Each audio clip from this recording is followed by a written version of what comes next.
We are on location today at my home for the final week of the Jesus Greatest Hits series, and I'm so glad that you decided to come to church today. Hey, listen, if today's your first day here, there's a welcome card. You can fill that out online, and let me just encourage you to do that. We're not going to harass you to death. We're just going to thank you for coming and tell you how you can find out more. There's also Growth Track, which you can come to today online, and if you're watching it live, March the 14th, and you can sign up. Let me just encourage you to do that because that's going to really help you take your next right step. Easter is right around the corner, and we're going to do this amazing series starting next week called Famous Last Words. And this is what Jesus said from the cross and why it matters. So let me just encourage you, Easter's a great time, and the series preceding Easter is a great time to invite somebody to come to church. As we get closer to Easter, people are coming back to church, but still some folks are looking for a way to just attend church online. You're not quite ready yet, and that's okay. Let me encourage you as Easter comes to do a watch party together. Invite some people around you and do a watch party from your home. Easter Sunday really is coming, and it is going to be amazing. And we have got the series playing all day long that day on Easter Sunday. You can watch church throughout the day, and every one of our physical campuses will be open. Some of them, we're going to need to do some reservations, so stay tuned because you'll hear more about that in the coming weeks. But there will be a seat for you, and we're so excited about it. You know, I'm so thankful for the technology that allows us to do creative work as we share the timeless truths in the Bible, but we do it in fresh ways that are relevant to our world today. So we're on location today, and we're able to do that because, well, frankly, many of you decided to support our church. A couple of years ago, we did the More Initiative, and people swelled up and they gave and they sacrificed to make our church happen. And I am so grateful because we're able to communicate the gospel, the good news about Jesus in an effective way because of your faithfulness to church. So I'm going to ask you, if you haven't been giving, maybe you would consider starting that today. If you've been a faithful giver, I just want to thank you. And I'm going to ask you right now if you would pray with me. God, thank you for entrusting us with great wealth. We acknowledge today that you are the owner of all of it, that we don't own it and that it came from you and that we're supposed to use it in your good name for your good work. Help us to be faithful in that even today. And thank you for blessing the work of PCC. We ask this in the name of Jesus. Amen. So we're in this last day of the Greatest Hits series, and we asked our band and some other folks to pick theirs. So I want you to enjoy this classic from the greatest era of music, the 80s, this 1989 classic, Greatest Hit. She's a good girl, loves her mama, loves Jesus, and America too. She's a good girl, crazy about Elvis, loves horses, and her boyfriend too.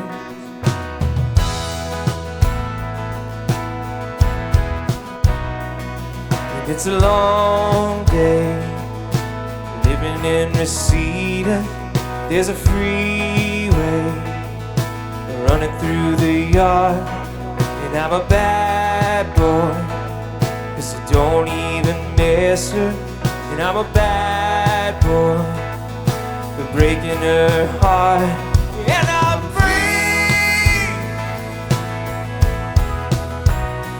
free falling.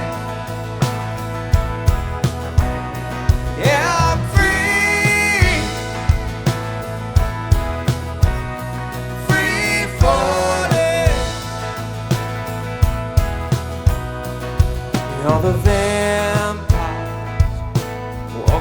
the valley, move west down Ventura Boulevard, and all the bad boys are standing in the shadows. All the good girls are home with broken hearts. And I'm free, free falling.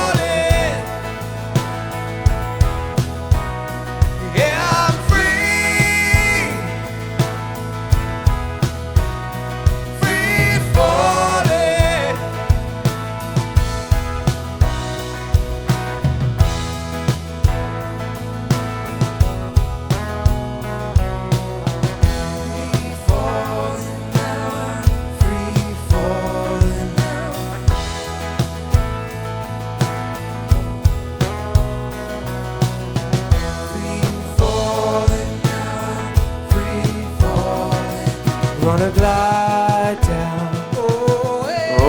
Mulholland, I wanna ride her.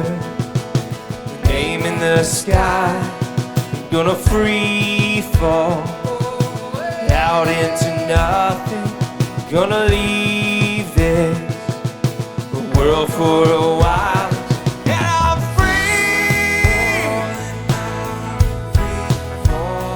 free falling. Yeah, I'm free, free falling.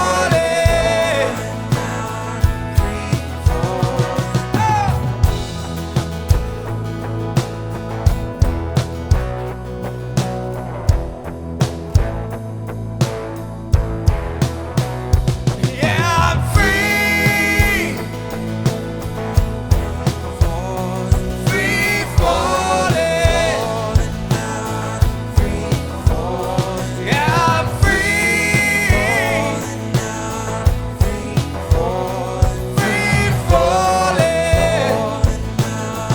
free falling.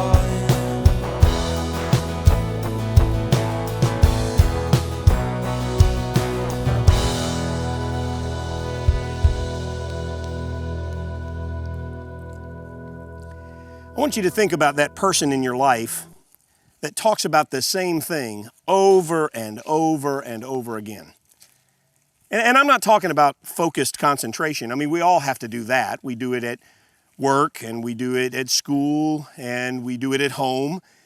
We do that in order to be effective, in order to get done whatever we need to get done. I'm not talking about that. I'm talking about the person that you know who is a little bit obsessed. They talk about this thing all the time. Like, I bet somebody here knows somebody who is a sports nut, like a total fanatic.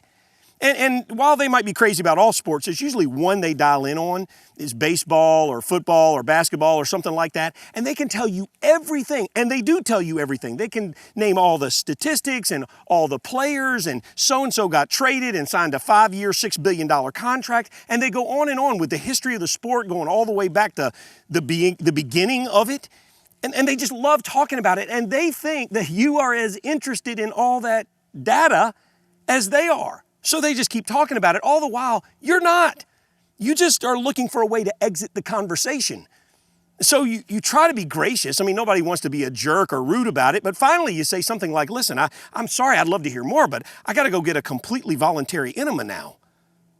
Or how about my dad, he loves golf. He had a great game. He still has a great game, but what he really loves to do is watch golf. And so at any moment, I might get this random text from my dad that says, hey, did you just see that shot that Dustin Johnson hit 240 yards with a 5-iron dog leg to the left, and he stuck it 5 inches from the cup? And if I respond, if I reply in any way to that text, I'm going to get for the next 2 hours a play-by-play, hole by hole, the shape of the course, the club selection, the caddy attire, the whole bit. I'm going to hear about all of it. He is crazy about golf. Somebody here today is obsessed with HGTV. You watch Property Brothers and Flip or Flop, House Hunters, or Susan's favorite, Fixer Upper. Seems like every time I come home, she's watching that, and watching it's not the problem. She actually thinks somewhere along the way that I'm Chip and she's Joanna, and so she's talking about taking the roof off the house and knocking out all the walls and shiplap. I don't even know what shiplap is. And paint. We talk about paint a lot. Or how about that person who finds just the right combination of the health eating plan and your fitness program, and you've found it, and now you want to make sure everybody else in the world knows it and shares it with you. So you've combined paleo and keto and vegan and Golo, and then you put all that together with your Nordic track and Peloton and Bowflex and yoga, and you talk about it all the time. Even while you're talking about it and I'm shoving down one Oreo after another, you don't seem to take the hint. I'm not quite ready yet. Or how about the person who's crazy interested in politics? Not that it doesn't matter, but like this is the person that talks about politics all the time. You read everything, you're on talk radio, you watch all the right shows, at least right for you, and then you want to make sure that the rest of us follow everything that you follow. Lately, the thing that I've really become interested in and I talk about all the time is grandkids. I mean, I got two on the way. I got two here and one on the way. And if you're not interested, don't be polite. Because if you politely ask me about my grandkids, what I'm going to do is talk a lot about my grandkids. I'm going to show you the pictures. I'm going to tell you the stories. And then we might even FaceTime just so that you can confirm what I already know, that these are the most precious kids on the planet. The point is this. If you know someone who talks about the same thing a lot, that is usually the clue that their recurring topic of choice is also their subject of most importance.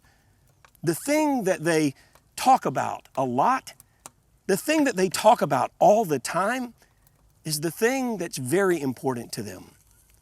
The thing you talk about all the time is the thing that's very important to you. So as we wrap up this Jesus Greatest Hit series, I thought I'd let Jesus pick his own hit. I mean, I started the series that way. I started by saying, let's look at something Jesus taught about. He said, when in everything you treat other people the way you would want to be treated, when you do that, you are fulfilling the entire teaching of the entire Old Testament part of the Bible. When he said that, he was pretty much saying, hey, all that I'm going to say is important, but not all of it is as important as this. So pay attention. So when I thought and I prayed about this day, I asked this question. Was there a subject that Jesus talked about more than anything else? Remember now, the thing that you talk about all the time is the thing that's very important to you. So it turns out that the answer is yes. There is a subject that Jesus talked about more than anything else. And it wasn't diet or fitness, and it wasn't home renovation, and it wasn't golf or grandkids, and you're probably not surprised by any of that. But what is shocking is that this controversial subject that Jesus talked about all the time is not what you would expect. I mean, it wasn't heaven, though he certainly talked about that, and it wasn't hell, though he broached that subject from time to time. And it wasn't God or sin or salvation or eternal destiny or the Bible. No, what's shocking is that the topic that Jesus brought up over and over more than anything else was money. He talked about money more than he talked about love. He talked about money more than he taught about faith and prayer combined. He talked more about money than about heaven and hell put together. And if you agree with my theory that the thing you talk about all the time is the thing that's very important to you, then you, like me, should be interested in why Jesus was so interested in this topic, because it was clearly very important to him. Not money itself, but what money could do.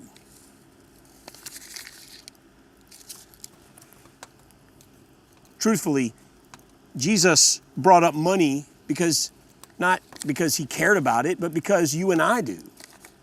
And perhaps money was not Jesus' greatest hit. Maybe it's ours. And maybe that's why Jesus couldn't stay away from it. Jesus knew that money had great power for good and not so good. The right perspective on money could draw us closer to God, but an oversized, overvalued perspective, it could hurt us badly.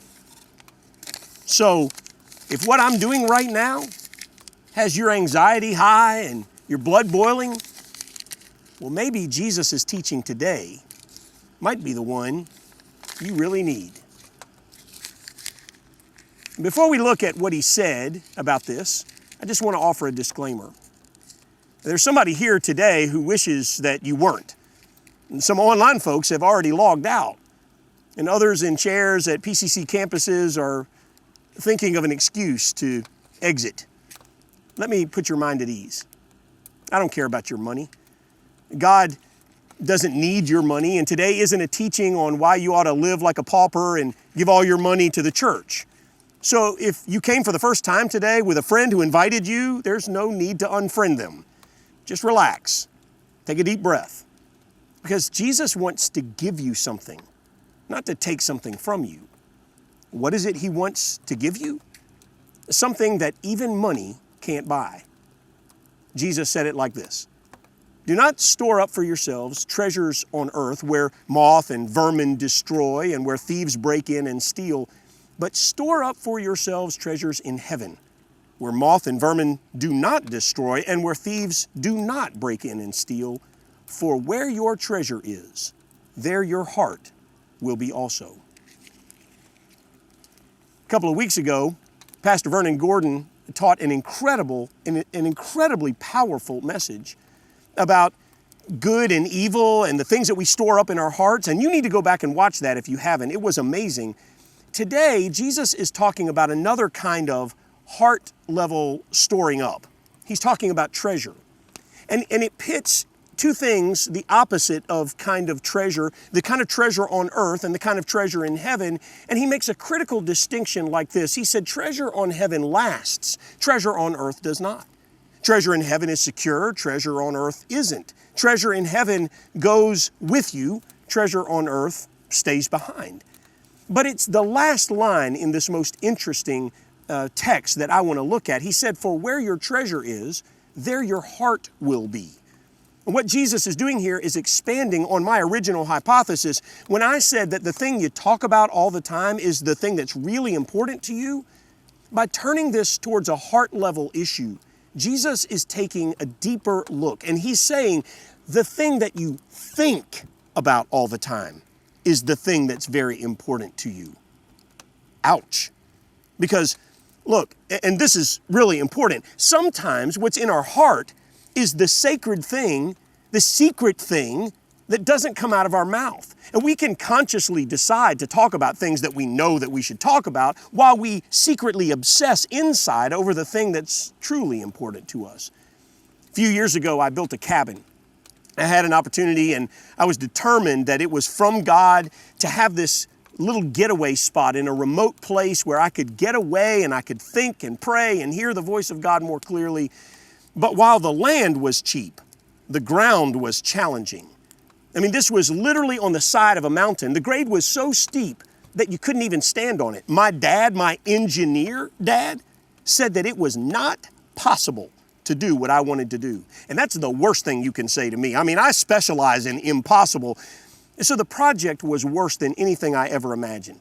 Almost every contractor I hired quit in the middle of the project, which I had then started, but I had no choice but to finish. So I stressed and worried and obsessed, and I talked about it all the time, so much so that Susan finally said to me something that in 31 years of marriage she's never said before or since. She said, you have to stop talking to me about this. Like, I cannot take another conversation with you about that cabin. So I did. I stopped talking about it. But my heart level obsession, it never stopped. It was silent on the outside and raging on the inside. I knew how to play the game. I know how to play the game. Say the right things, things that weren't reflective of what my heart was really doing. God knew this, of course. And it made me wonder at the time, and it makes me wonder still, when Jesus said, where your treasure is, that's where your heart will also be. Was he thinking about a reality that he would teach later in his ministry when he said in Matthew 15, he said, these people, they honor me with their lips, but their hearts are far from me. And when you put those two teachings together, you see that God isn't trying to get you just to say the right thing, but to align your heart with the right things, namely treasure in heaven. I finished that cabin, by the way, but it nearly killed me. And that experience was pretty convicting for me. It's convicting for me still, because it gave me a new way to think about where I am storing treasure. This is incredibly freeing, because if I can figure out how to get my heart aligned with God's heart in every area, including and especially in the area of money, then maybe, just maybe, I won't only be closer to God, but I'll be a more effective servant for Him. He actually said that. Let me show it to you. He said, no one can serve two masters. Either you will hate the one and love the other, or you will be devoted to the one and despise the other. You cannot serve both God and money. We don't have a great way to translate what Jesus is saying in Matthew 6:24 because of one word that is somewhat of a mystery in our day. It's the word serve. Let me read the verse again so that we're on the same page. And I'm going to emphasize the word and then we're going to unpack it together. He said, no one can serve two masters. Either you will hate the one and love the other, or you'll be devoted to the one and despise the other. You cannot serve both God and money. The word Jesus uses here for serve comes from a Greek word, the word doulos, and it doesn't really mean serve. Not in the way that you and I think. We think of serving in terms of helping a neighbor, or maybe helping the least of these, like Pastor Elijah taught us a few weeks ago. Or maybe we think of serving as a volunteer in church, or as a coach in a community Little League team. Or we think of serving as a vocation, like the server at the dinner table where you ate out last night, or the flight attendant taking care of you while you're in the air. And that's all fine. It's just not what Jesus is talking about. All those examples that I gave you, all that you can think about translate to someone who serves at their convenience or on the clock for a shift. It's a thing that they do, which they might love doing and they might even get paid to do, but they aren't usually defined by their serving, and they certainly aren't owned by their serving. But Jesus uses a word that means exactly that. It means ownership. The word is doulos, and it means slave. And we don't translate it as slave because slavery is obviously a horrible thing, a terrible stain on humanity, and a scar that will forever be a part of our nation's past, and even goes on around the world still today. It's brutal, and it would rip your heart out if you knew how bad slavery really was.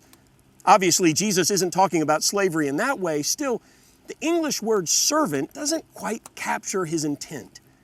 Also, the word that Jesus uses for master, remember, no one can serve two masters. The word master comes from the Greek word kurios, and it means Lord, and it implies ownership. So if we properly translate Jesus' words into English, the language will be startling. It'll go something like this: no one can be a slave to two owners at the same time. He's also saying, if money is your master, God cannot be. Here's how the reality works. When a person truly gives themselves to God through making a commitment to Jesus Christ, they pledge everything they have. I commit my entire life, nothing held back, no stone unturned, no place God can't go, no untouchables. And I don't clock in and clock out of this commitment. I don't commit only in certain situations or claim notable exemptions from my commitment. It is a complete, all-encompassing, no loophole covenant. All I have at my disposal, my mind, my body, my influence, my talent, my time, my stuff, and my money, all of it is His. He's the master. I'm the servant, the doulos. In the most holy of ways, I am His slave. This kurios, doulos, owner-slave language offends us because it is still a fresh and unhealed wound on our country and on our history. But if we can find the courage to look beyond our recent past and put on fresh eyes, God wants to free us, many of us here today, in a way we've never been free before. Because where our heart is, there our treasure is too. And many of us are putting the bulk of our treasure building effort here instead of building treasure in heaven. And you might be thinking, well, no, wait a minute. Can I not do both? And it's a good question. It's a fair question. I mean, certainly I've got retirement savings. I've got a plan for that. I hope one day to own my own house completely. And I've got this cabin I built on the side of a mountain. And I do some personal accounting from time to time to make sure that I've got enough to pay the bills and a little rainy day fund so that I could survive an emergency and a debt payoff plan. So why can't I do both? Well, you can. You can be responsible financially here and store up treasure in heaven, but Jesus is not talking about activity. He's talking about your heart. Your heart cannot be divided when it comes to your allegiance, because while you need money, you cannot be its slave. And while money is important, it cannot be your master. If that happens, well, Jesus said it. No one can serve two masters. Either you will hate the one and love the other, or be devoted to the one and despise the other. You cannot serve both God and money. When we take these two teachings together, Jesus' treasure teaching and his you can't serve two masters teaching, when we put those together, we get this. When money is your master, things of the earth are your temporary treasure. But when God is your master, things of heaven are your eternal treasure. The reason Jesus talked about money so much is because of its power to turn our attention away from God and to turn our hearts to something that is decaying and dying. I mean, sure, I like my stuff. Yes, I enjoy my toys, and I absolutely like my vacations, and clearly I like to eat. Money's required for all those things, but a completely healthy evaluation should also find my heart in the things of God. That means that money and the things that serve my master should serve God, not me. I get to use them, I get to enjoy some of money's perks, but it is not my money that I serve. I serve the master. It all belongs to God. I don't chase after money, I chase after God. I don't put my security in money, I put my security in God. I don't put trust in money, I put trust in God. And at the end of the day, if all my money got burned up in a fire and it was all gone, I'm not saying I'd like it, but I'm saying it wouldn't destroy me. Why? Because at the end of the day, if I lose all of my money, I'm going to lose it anyway. Not $1 will arrive with me in heaven. And it never belonged to me in the first place. So if God wants to burn all the money He entrusted to me, He can do whatever He wants. I serve Him, not this stuff. So here are a few thoughts. First, you need an honest evaluation about your relationship with money and the stuff that money can buy and the security that you feel that money can give you. How much energy do you spend thinking about money? How angry have you been for the last few minutes watching me burn money, which wasn't real, by the way? If all your money was taken from you, what would that do to your heart? Because where your heart is, that's where your treasure is. And if my heart is with the things of God, then a tragedy in my financial life might hurt, but it wouldn't destroy me. Storing up treasure in heaven, by definition, means it cannot be destroyed. Next, what is your attitude towards real generosity and giving? So many people think that this conversation comes from churches and church leaders out of a greed or some kind of desperation, and I suppose that some of that is deserved. But if you could remove that distraction for a minute, I want you to think about you. If God laid it on your heart to give significant amounts of money away, would you do it? Make significant whatever that means to you. The point is that you would feel it. If giving a few bucks away at Christmas makes you feel better but has no real effect on what you still have, then I want you to think about what it would feel like to give away whatever would be a lot to you. Could you do it? If not, why not? I submit that many of us won't give because, to be honest, money has become our master. Many years ago, I decided to become a tither, and that means that I give 10% of my income to the church. And there are healthy debates right now happening about whether or not this is a biblical mandate, but frankly, I don't care. I don't tithe because I think the Bible requires it. I do it to help remind me that all of the money at my disposal belongs to God. As a matter of fact, a few years ago, Susan and I decided that we would become more than tithers. We started increasing the percentage that we give away every year. We give more than 10% to our church, and then we still give to other organizations that matter to us. And finally, we keep a small reserve to help people that God brings into our lives who need help. Third and last, coming full circle, Jesus spoke more about money than He did any other topic. And that means that there's a plethora of scripture for you to dig into and to hear directly from Jesus Himself. I cannot overemphasize how important this is, particularly if you think that money might be your master, or if your evaluation concludes that you are storing up more treasure on earth than you are in heaven. So in the follow-up video that we've done for today, we will explore some of those other texts, and I'll talk about how you can practically shift your focus to treasures in heaven instead of treasures on earth. So you definitely want to check out the follow-up video that we did. The bottom line is that all of us who are Christ followers, we need to think about money that comes out of a belief that money is a tool to be used, not a treasure to be stored. Money is my servant, not the other way around. And all of my money isn't really mine anyway, because I'm the doulos and Jesus is the kurios. He's the Lord, the owner, and I am the slave. And all that I have is at His disposal, all of it.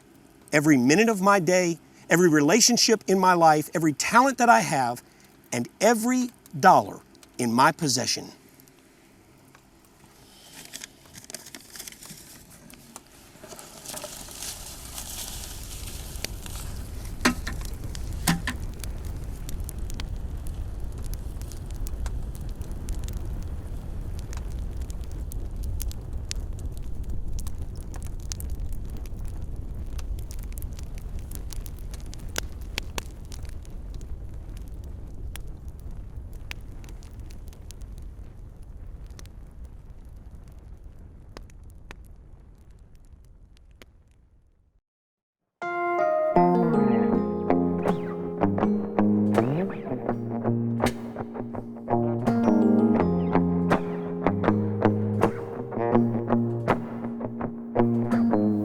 I was sleeping with a loaded gun. I was scared of all the things I'd done.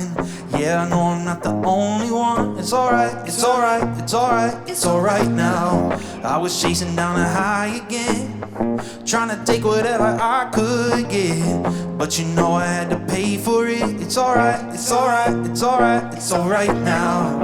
And I know that you know that everybody goes when the lights go. What do you kids wanna know about now? I made enough to make the young gun proud. Money and fame bring a man shame, ain't no doubt about it. What do you kids wanna know about now? I found the bottom from the top somehow. Money and fame, they bring a man shame, ain't no doubt about it.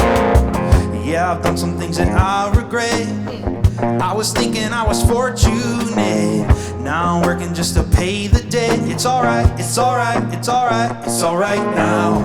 You never know till you're offered it, but everybody's got a price, I guess. It's even lower than you think it is. It's alright, it's alright, it's alright, it's alright now. And I know that you know that everybody goes when the lights go. What do you kids wanna know about now? I made enough to make a young gun proud. Money and fame bring a man shame, ain't no doubt about it. What do you kids wanna know about now? I found the bottom from the top somehow. Money and fame bring a man shame, ain't no doubt about it. Oh, oh, oh. There ain't no doubt about it. Now what do you kids wanna know about now? I seen the devil in the bright lights now. Money and fame bring a man shame, ain't no doubt about it. What do you kids wanna know about now? I found the bottom from the top somehow. Money and fame bring a man shame, ain't no doubt about it. What do you kids wanna know about now? I found the bottom from the top somehow. Money and shame bring a man shame, ain't no doubt about it. Money and fame bring a man shame, ain't no doubt about it. Yeah. Money and fame bring a man shame, ain't no doubt about it. One, two.